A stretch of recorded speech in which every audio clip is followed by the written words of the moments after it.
up, everybody? We're back here for Movie Talkies, and we're here to talk about the Civil War. Alright, let's start off with some pros. Okay, I gotta say, Bucky Barnes stole the show. This is the Bucky Barnes movie and Captain America movie.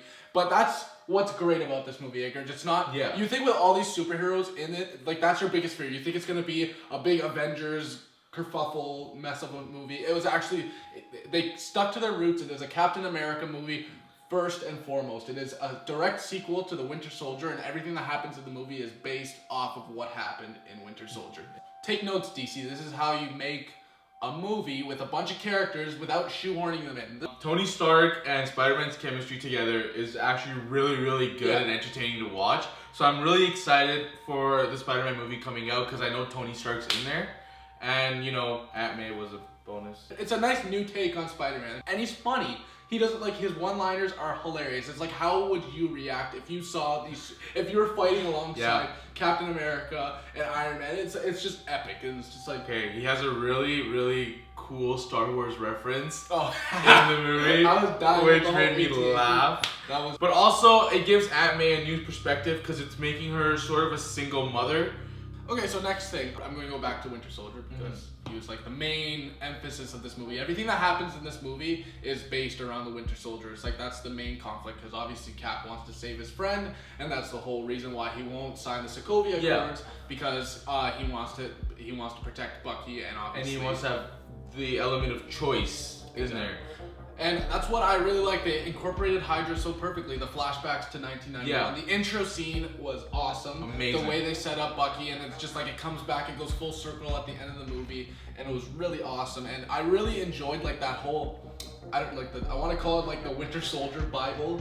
Like the book of secrets. Trigger words. The trigger words. That was really cool because like you really see Bucky struggle. Like when Zemo, we're gonna talk about Zemo later. Yeah. But you really see him struggle. He's really conflicted. He's like, man, stop it! Don't say these words. I don't want to do this. And you can see that transformation. Yeah. How it's really messed up his mind. How Hydra really screwed him over with this whole brainwashing. The amount of time he's been melted. And throughout the entire film, you actually see Bucky struggling with what he's done in the past.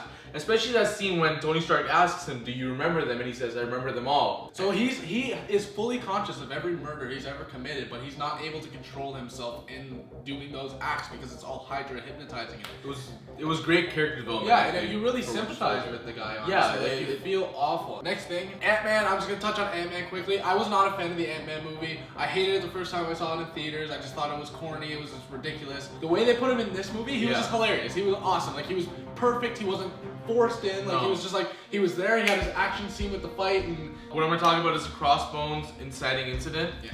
You don't see anything coming up until that point. You didn't, I had no idea, like I had no idea it was like a suicide bomber, like that was completely out of the blue, and so when he does that, he pulls the trigger, and then like, you actually like, get scared, and then when Wanda throws Crossbones into the building, accidentally obviously, a lot of people died, it brings Black Panther into it. That's where the whole... struggle comes in actually for every single one of them. You can tell that it's not just people signing in for the sake of signing onto the Sokovia Accords. It's because they see what their actions lead to. They actually like bring it a step back. It's like, wait a minute, hold on. Like while Hulk was jumping across buildings and while Iron Man was blasting through the walls, like cement fell and crushed like 10 people. So like, so that's what the film really makes you step back and think. It's like, oh, if that's happened in real life. And it's the perfect time to do it too, after all these films where this has happened in. So let's talk about the conflict between Team Cap and Team Iron Man. I was going in Team Captain America, but like not because I hate Iron Man, because I love Iron Man. I was just like, oh, I'm taking Captain America's side on this. But the way the film does it, even though it is a Captain America film, by the end of the movie, you're conflicted. I'm conflicted. I didn't like.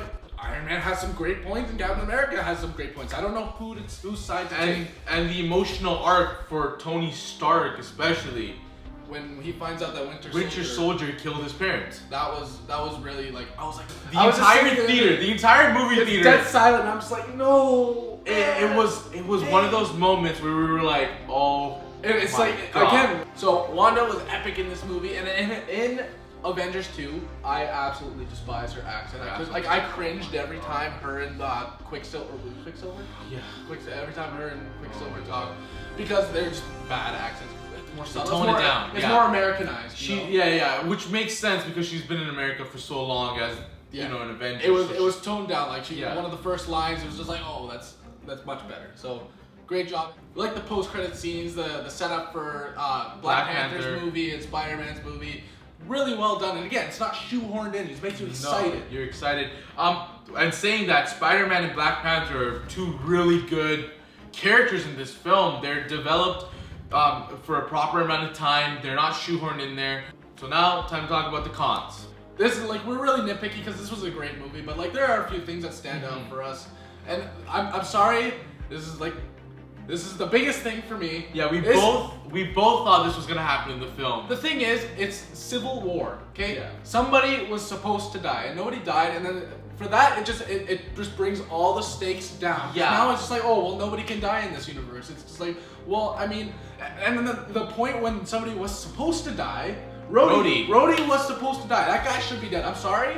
It's like, man, like, what? Come on. And then at the end, like, the epic between Bucky and Cap. Bucky, Cap, and Iron Man. It was awesome. Oh my god. But somebody was supposed to die. I would have loved to see Cap die. Not because I wanted to see him die, but just because like the movie was so good, it was so emotional. It would have been the perfect ending. Because obviously, like, and even still, like, even if Cap died, he wouldn't have really died because they just brought him back with the Life Stone for Infinity War. But like, so I do think that his death would have been a big factor.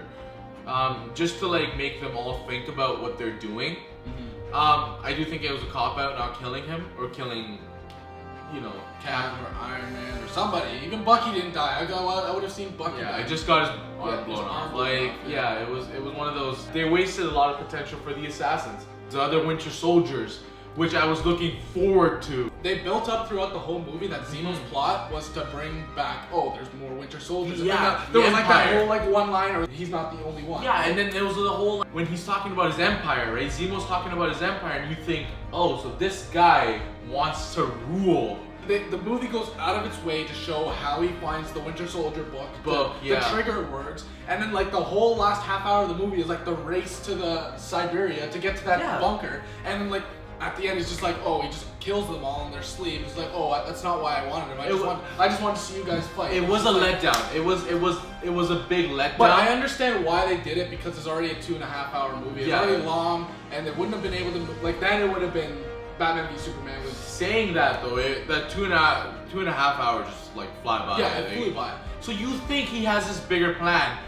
What it ends up being is it's kind of like, oh, I just want to watch these heroes fight each other. I just want to see them fight, and then I see them fight, and I'm gonna kill myself now. And it's like you sympathize with him, obviously. Like he's still a well-written character, but like it was just kind of wasted potential. But again, like I'm still happy with the way it ended and how Stark and Captain America fought. And I actually really liked how Stark is like at the end. Like that shield doesn't belong. That shield doesn't belong. Oh my! And Cap just drops. It's like, all right. I mean, you're right. Yo, that was just pulling our heartstrings. Yeah. The airport fight scene where they all fight each other. Again, it was awesome. The choreography was great. Yeah. The action was awesome. You see, everybody has their own fighting style. Like everybody has a moment in the spotlight. Yeah. But at no point in that fight did I ever feel like anybody was ever in any danger. At the end of the day, what's your verdict here? How many Captain America shields out of 5 would you give this film? I'm gonna give it, just cause I'm still in the hype mode, I'm gonna give it 5 out of 5. You're gonna give it 5. I hate giving 5s because it's just like nothing's ever perfect. But you know what? F it, I'm gonna give it 5 out of 5. 5 out of 5 from us, guys. So there you go. That was our review. We hope you liked it, and stay tuned for more. Hey folks, if you enjoyed that last video, don't forget to like and subscribe to our channel, and please go check out some of our other work, Contravention and Covert 3. Peace out, guys.